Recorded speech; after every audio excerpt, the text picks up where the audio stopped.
नरेंद्र दामोदर दास मोदी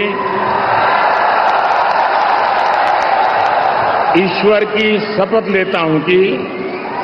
मैं विधि द्वारा स्थापित भारत के संविधान के प्रति सच्ची श्रद्धा और निष्ठा रखूंगा। मैं भारत की प्रभुता और अखंडता अक्षुण्ण रखूंगा।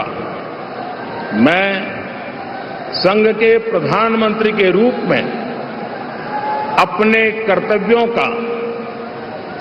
श्रद्धापूर्वक और शुद्ध अंतःकरण से निर्वहन करूंगा तथा मैं भय या पक्षपात, अनुराग या द्वेष के बिना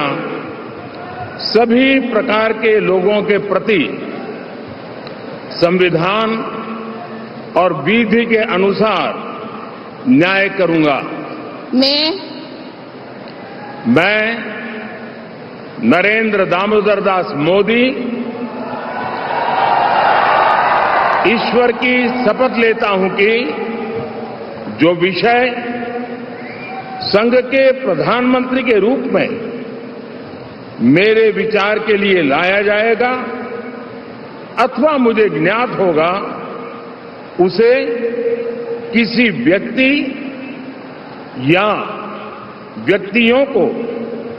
तब के सिवाय जबकि प्रधानमंत्री के रूप में अपने कर्तव्यों के सम्यक निर्वहन के लिए ऐसा करना अपेक्षित हो, मैं प्रत्यक्ष अथवा अप्रत्यक्ष रूप से संसूचित या प्रकट नहीं करूंगा।